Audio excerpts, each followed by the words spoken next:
नमस्कार, अंजलीज रेसिपी चॅनलमध्ये तुम्हा सर्वांचे खूप खूप स्वागत आहे. तर उन्हाळ्यामध्ये अळूची पाने भेटणे फारच कठीण आहे. मला काल बाजारामध्ये मस्त अशी हिरवीगार अळूची पाने मिळाली. तर मी तुमच्यासोबत आज अळूच्या वड्याची रेसिपी शेअर करणार आहे. अतिशय कुरकुरीत आणि सॉफ्ट बनलेले आहे ते अळू वड्या, तुम्ही बघू शकता. चला तर बघूत कशी आहे रेसिपी. श्री शिवाय नमस्तुभ्य मैत्रिणींनो, मी अंजली कुंभार माझ्या यूट्यूब चॅनलमध्ये तुम्हा सर्वांचे खूप खूप मनापासून स्वागत करते. तर आज आपण बघणार आहोत अळूची कुरकुरीत वडी. त्यासाठी मी इथं फ्रेश अशी अळूचे पानं घेतले आहे स्वच्छ धुवून. तर त्यासाठी लागणारे साहित्य बघू.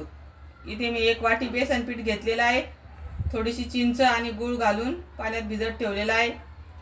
5-6 लसणाच्या पाकळ्या, थोडीशी कोथिंबीर, चवीपुरतं मीठ, 1 चम्मच लाल तिखट, 2 छोटे चम्मच तांदळाचं पीठ, 2 चम्मच जिरे, 2 चम्मच पांढरे तीळ आणि थोडीशी हळद. आता आपण सर्वात पहिले वाटण बनवून घेऊ. मिक्सरच्या भांड्यामध्ये आपण ही थोडीशी कोथिंबीर, लसणाच्या पाकळ्या, 2 हिरव्या मिरच्या घालते मी इथं. आपण लाल तिखटच वापरणार आहोत. 2 हिरव्या मिरच्या घातल्या आणि 2 चम्मच तीळ. आता हे मिक्सरला मी बारीक वाटून घेते. तर या पद्धतीचं वाटण काढलेलं आहे. आता मी एका वाटीमध्ये काढून घेते. तर वाटण बनवून तयार झालं. आता आपण बेसन पीठ एका बाउलमध्ये काढून घेऊ. आता तयार केलेलं वाटण घालू. 2 चम्मच तांदळाचं पीठ घालू. तांदळाचं पीठ घातल्यामुळं अळूची वडी कुरकुरीत होते. गरजे इतकं लाल तिखट, थोडीशी हळद, 2 चम्मच पांढरे तीळ, चवीपुरतं मीठ. आता आपल्याला हे चिंचेचा कोळ याच्यामध्ये घालायचा आहे. इथे मी पूर्ण कोळ चाळून याच्यामध्ये घालते. चिंचेचा कोळ चाळला म्हणजे त्याच्यामधला कचरा विचरा गुळामधला काय असला तर तो चाळून निघतो. तर इथे मी पूर्ण चिंचेचा कोळ चाळून घेतलेला आहे. आता हे आपण बॅटर या चिंचेच्या कोळ्यामध्ये मिक्स करून घेऊ. आपल्याला इथे जास्त पाण्याचा वापर नाही करायचा.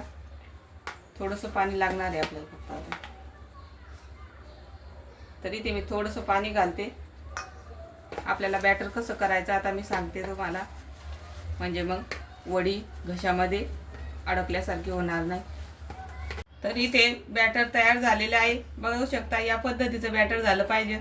जास्त पातळही नाही आणि जास्त घट्ट नाही. चमच्यावर धरले की असं पटकन खाली पडलं पाहिजे. बॅटर तयार झालं. आता आपण अळूवड्या बनवून घेऊ. तर आता आपण इथं अळूवडीचे पानं या पद्धतीने पाठीमागची दांडी काढून घेणार आहोत. तर या पद्धतीने पूर्ण हे जाड भाग देठाचा हे काढून घ्यायचा, म्हणजे मग आपलं पान लावताना व्यवस्थित लावल्या जाईल. आता आपण तयार केलेलं बॅटर या अळूच्या पानावर टाकू. तर या पद्धतीने सर्व पानाला बॅटर लावून घ्यायचं.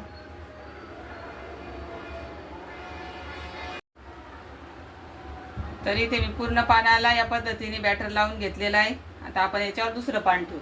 तर दुसरं पान पहिल्या पानाच्या विरुद्ध दिशेने ठेवायचं या पद्धतीने. बघू शकतात.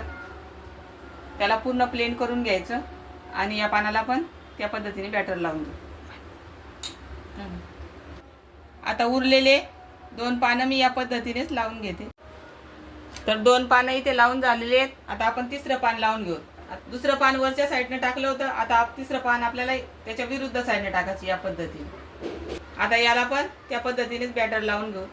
तर इथे 4 पाने लावून झाले. आता मी 5वं पान लावत आहे. ही सगळ्यात छोटं पान आहे. एकदम मोठी मोठी पानं मिळाली मला आज. छोटी पानं नव्हतीच. अळूची पानं घेताना थोडेसे काळ्या देठाचे घ्यायचे. याचे मी देठ अगोदरच काढले होते, त्याच्यामुळे तुम्हाला दाखवता आले नाही. आता सर्व पानांना बॅटर लावून झाले. आता आपण याचा रोल बनवून घेऊ. या साईडची सर्व पाने या पद्धतीने उचलायची आणि अशी दुमडायची. या साईडची पण पूर्ण पाने उचलून या पद्धतीने दुमडून घ्यायची. बॅटर बाहेर येणार नाही. आता वरची साईड पण या पद्धतीने दुमडून घ्यायची वरची साईड. तर या पद्धतीने रोल पॅक करत जायचं. हलक्या हाताने रोल दाबून पॅक करत चलायचं. तुम्हाला जर हवा असेल तर तुम्ही इथं असं या पद्धतीने बॅटर लावायचं, म्हणजे मग तो रोल फिट होईल.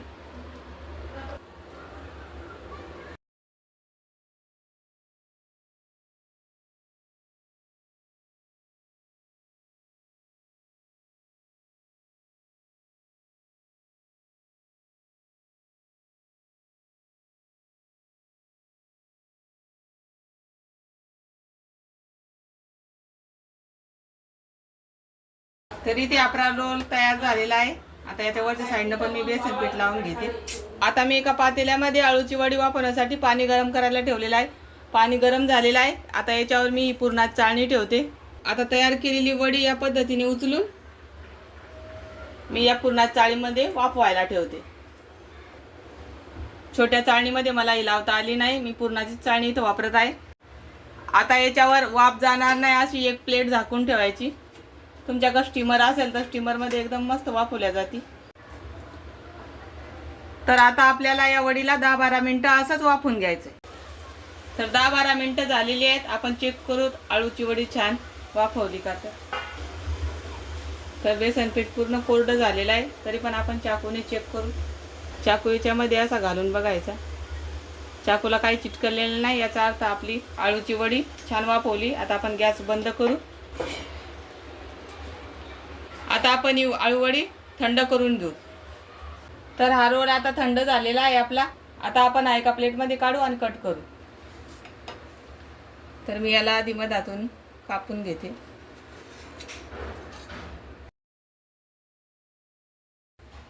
रोल आता आपल्याला हवे त्या आकाराचे आपण या कट करून घ्यायचे. तर मी या पद्धतीने या कट करून घेते.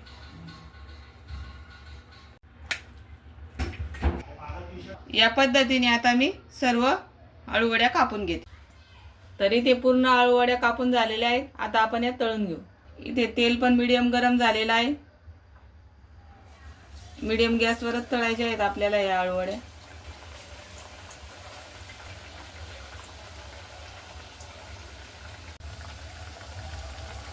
आता अर्धा मिनिट याला धक्का नाही लावायचा, नाही तर तुकडे पडतात. आता आपण याला पलटी करून घेऊ. मस्त गोल्डन कलर येईपर्यंत याला तळून घ्यायचा, म्हणजे मग मस्त कुरकुरीत बनतात. तरी ते मस्त गोल्डन कलरवर तळल्या गेलेले आहेत. आता आपण या काढून घेऊ. तर बघू शकता या पद्धतीने मस्त गोल्डन कलरवर तळल्या गेलेले आहेत. आता मी या काढून घेते. आता राहिलेल्या अळूवड्या पण मी त्या पद्धतीने तळून घेते. तरी ते माझ्या पूर्ण अळूवड्या तळून झालेल्या आहेत. तर बघू शकता किती मस्त कलर आलेला आहे. आता आपण बघूत कशा झाल्यात. तर एकदम सॉफ्ट आणि वरतून कुरकुरीत अशा बनलेल्या आहेत. बघू शकता किती मस्त सॉफ्ट झालेल्या आहेत, कुरकुरीत झालेल्या आहेत. तर तुम्ही या पद्धतीने नक्की अळूवड्या करून बघा. रेसिपी आवडल्यास लाईक, शेअर, सबस्क्राईब करा. धन्यवाद.